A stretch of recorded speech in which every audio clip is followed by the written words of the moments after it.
Hello to all learners. Welcome to the channel once again. आप सभी awesome है, we know that, and हम भी औसम है, कूल है. दैट्स व्हाई हमारे चैनल का नाम है कॉमर्स मूनलाइट. यो तो शुरू करने से पहले हमारा जो आज का विचार है वो ये है, change yourself, take steps to change yourself. या आपको भी कह रहा हूँ, आप लोगों को भी कह रहा हूँ, चेंज. आज का टॉपिक बहुत इंटरेस्टिंग टॉपिक है, that we call balance of payments. चलते हैं, स्टार्ट करते हैं. नाम में क्लियर है, बैलेंस. ठीक है, जैसे कि हमारे असल लाइफ में हर चीज बैलेंस होनी चाहिए. कहते हैं ना कि किसी चीज की अति नहीं होनी चाहिए, हर चीज एक बैलेंस में होनी चाहिए. तो यहाँ पे बैलेंस ऑफ पेमेंट, पेमेंट भी क्लियर है, पैसा पे कर रहे हैं. तो बैलेंस ऑफ पेमेंट का मतलब यहाँ पे क्या हुआ कि सपोज कि इंडिया है, एक साल के अंतर्गत, एक साल में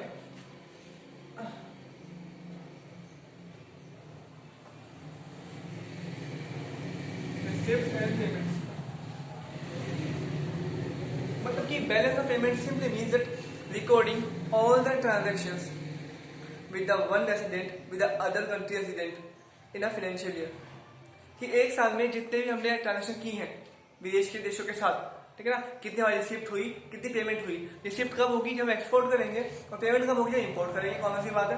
तो that's we called a balance of payment. Example लेते हैं, असल लाइफ में क्या करते हैं कि सपोज मेरे पास 500 रुपए है, ठीक है, अभी है नहीं, वैसे मान सकते हो आप, ठीक है, 500 रुपए है तो मैं सामान लाता हूँ. सपोज गुड्स सर्विसेज हमारे आए 400 रुपए के, तो मेरा बैलेंस कितना बचा, 100 रुपए. तो मीन्स क्या हुआ यहाँ पे, 400 रुपये क्या किया मैंने, पेमेंट किया, 100 रुपये बच गया. ठीक है, इसका उल्टा करते हैं, मैं शॉपकीपर हूँ, मैंने सामान बेचा, ठीक है, 1000 रुपये का, तो 1000 रुपये मैंने कमाए, तो क्या मेरी रिसिप्ट है. तो इस प्रकार से सेम इस तरह कि जब इंडिया किसी विदेश के साथ, यानी कि किसी फॉरेन कंट्री के साथ डील करता है, तो एक साल के अंदर कितना पैसा आया, कितना पैसा गया, recording all the transactions between resident of one country with the resident of another country is known as balance of payment. याद रखना, बैलेंस ऑफ पेमेंट इक्विलिब्रियम तभी कराएगा जब वो इंपोर्ट बराबर एक्सपोर्ट होगा. ठीक है ना, आगे चलते हैं. यानी कह सकते हैं हम बैलेंस ऑफ पेमेंट जब जीरो होगा तब वो इक्विलिब्रियम की सिचुएशन होगी, इक्विलिब्रियम. अब चलते हैं डीपली थोड़ा, ठीक है, चलते हैं डीपली, देखते हैं. अब एक पहला कॉन्सेप्ट है बैलेंस ऑफ पेमेंट, सेकंड है balance of trade. Balance of trade, balance of trade में क्या लेते हैं, याद रखना दो चीज से, import and export only of visible goods. मतलब क्या समझे हम, क्या समझे इस चीज से. Balance of trade records the import and export of only and only visible goods. ये हमारा बैलेंस ऑफ ट्रेड है. जबकि वहां पे क्या आता है बैलेंस ऑफ पेमेंट में, import plus export of visible plus invisible items. Invisible मतलब कि सर्विसेज, पहला आइटम.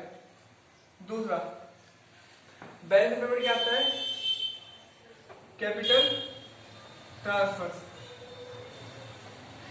ठीक है, चलते हैं आगे.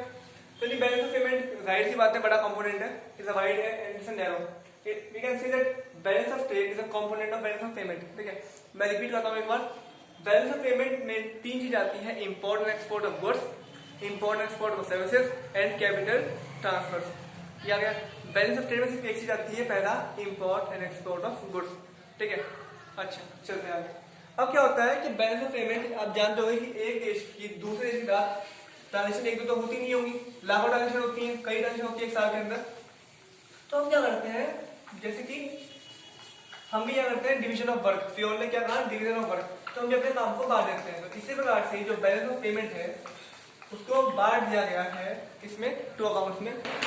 देखते हैं, बी सॉरी 1 मिनट, जो बी ओ पी है वो दो पार्ट में डिवाइड है, current account and capital account.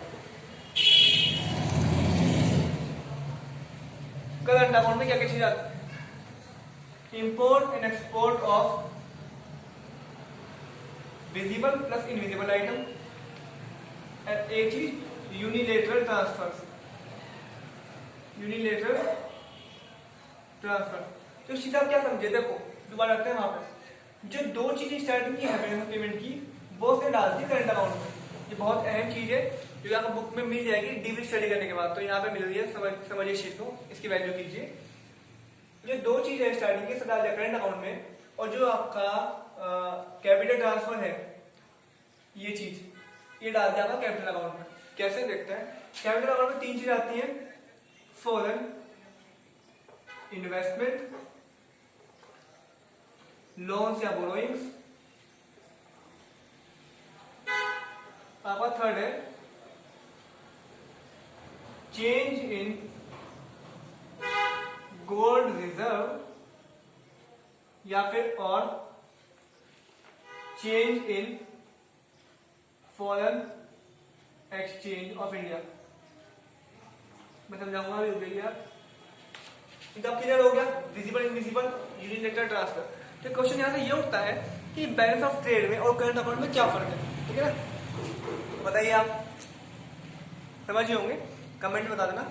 Balance of trade में सिर्फ import and export of good, और करंट अकाउंट में import and export of good plus import and export of services plus unilateral transfer. Unilateral transfer होते हैं बीच are one sided, जैसे कि नेपाल में बाढ़ आ गई तो इंडिया ने हेल्प कर दी, ठीक है ना, that's called unilateral transfer, aid from one side to another country.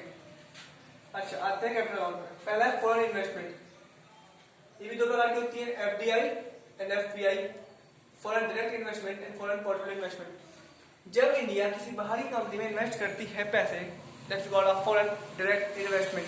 जैसे कि टाटा कंपनी ने कोई पूरी कंपनी ही खरीद ली वहां पे, ठीक है ना, या फिर आप कितना जॉइंट अलायंस कर लिया, जॉइंट वेंचर कर लिया, तो उसे कहते हैं एफडीआई, फॉरेन डायरेक्ट इन्वेस्टमेंट। और फॉरेन पोर्टफोलियो इन्वेस्टमेंट होता है कि जब रतन टाटा ने बाहरी कंपनी में शेयर खरीद लिया, यानी कि पैसे इन्वेस्ट कर दिए। फर्क बता रहा हूं मैं क्या है।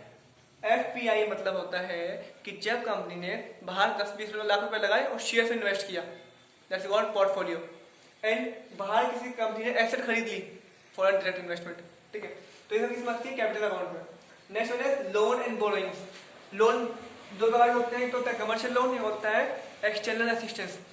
कमर्शियल लोन लेती है government from the international market, and external assistance ऐसे ही होता है। तो फर्क क्या है, कमर्शियल लोन जो होता है उस पे जो रेट होता है, रेट ऑफ इंटरेस्ट, वो कम नहीं होता किसी हाल में भी, जबकि एक्सटर्नल असिस्टेंस में रेट ऑफ इंटरेस्ट कम हो जाता है। कौन कम करता है, इंटरनेशनल मॉनेटरी फंड, ठीक है।